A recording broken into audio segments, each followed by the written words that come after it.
welcome to Ben Osgood Vids, where we make some maps and the stuff that's on them. As usual, we're going to use Inkarnate, but if you don't have it, you can find it online. If you're seeing this, you probably already have it, so here we go.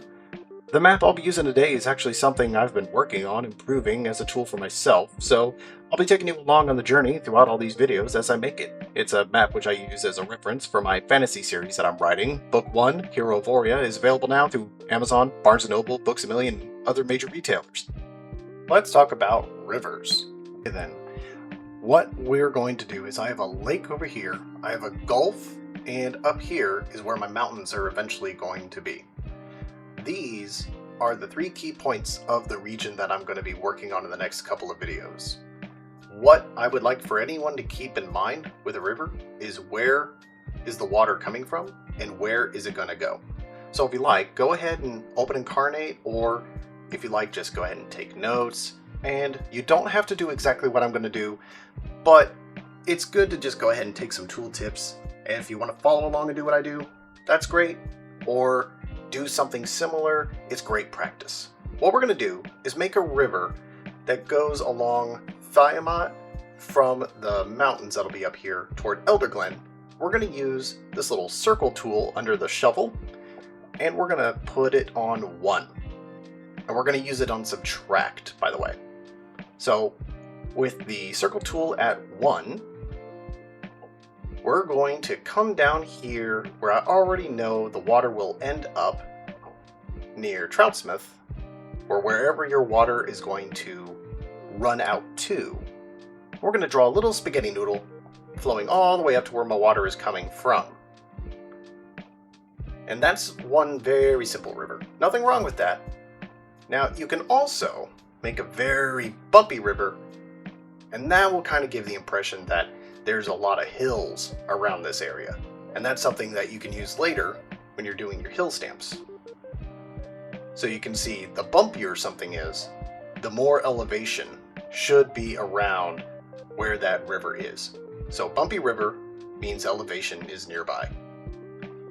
Now here is a variation of a very simple river. If you take the same tool and you run your spaghetti noodle all the way up, and then you take your spaghetti noodle and run all the way down, just weaving back and forth. Lazy spaghetti. Shout out to all my Italian friends. You get what looks to be a more natural river, because you can see it's not uniform anymore. And I'm going to go ahead and undo that. That's a very simple river, and you can 100%, you can leave it like that. No one will know the difference. You know, an adventurer drawing a map doesn't have time to make it pretty. That could be an adventurer's map. Plain and simple, just like that, you've made a map someone found. We're going to do something scary though. I've set the circle tool to 4 now. And I'm going to take this big ol' hunky noodle under the shovel and circle tool. I could use this star edge tool right here, but we're going to save that for another video. I'm going to take this big thick noodle, and I'm going to go all the way up here, and I'm going to make this big boy. Very thick noodle. And I'm going to go back in. I'm going to make it a 1, and then I'm going to go to add. And you're going to see why in a minute. I'm going to come back over here, and what I want to do is add little bumpy nodes, just all over the place, and sort of chunk in little spots, just like that.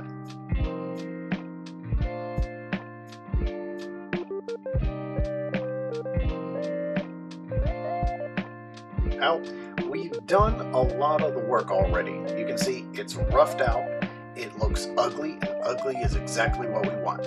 So we're going to go back in, we're going to extract and do the same thing.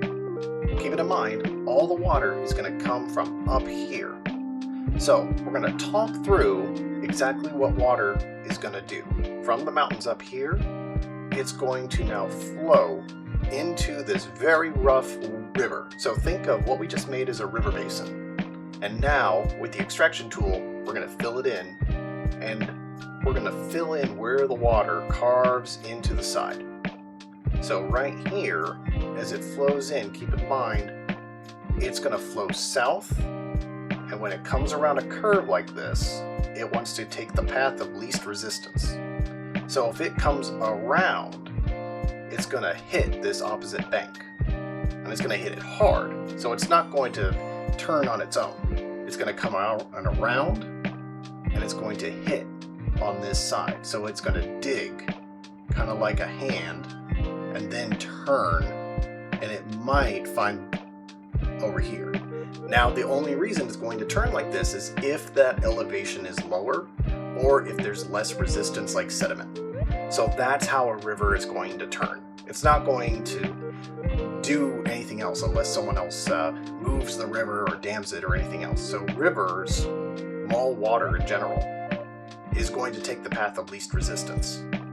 Like the Oakland Raiders during any kind of a football game, you know. So with all this set, now we can go back in and add to give this just a little bit of personality.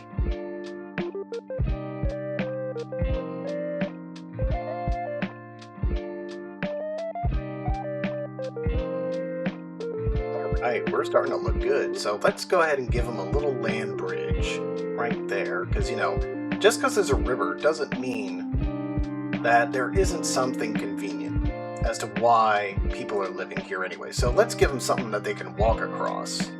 And let's go ahead and let's carve like a little secret fishing spot. Just kind of click and empty that out just to kind of hint that there's something here. It doesn't have to be solid, kind of tiny little clicks, and it'll mask itself out. So you have a tiny little spot in there, something that gives interest. So it's not going to carve a full river out of it, but it's just interesting enough. A lot of rivers are not single streams. A lot of them have little spurts and cuts, and all we've used is this circle tool on one for a majority of this. This is a very flexible tool. I abuse the heck out of the circle tool. You can also use, for rivers, you can, well, not this one, you can use the pen tool over here, and you can use paths. If you're trying to do, say, a simple ink map, you can come over here, you can use, say, the black lines, you can use blue lines, and you can just draw, you know, little black ink lines. That is perfectly acceptable. You can change the thicknesses, whatever. You could do the entire map with just ink lines. And that is a perfectly reasonable map. You can use the highly graphic patterns as well. It's up to you. Your maps are your own creation. What I've done here is just an example of what I wanted to share with you guys today. But I hope that you guys enjoy this, and this map, like I said, is all done in Inkarnate, and I will be continuing to work on this map and share my progress with you guys. And if you enjoy this video, then I'd appreciate it if you click that thumbs up button, click subscribe, and if you want to support the channel, my book is available now wherever books are sold. Thank you very much.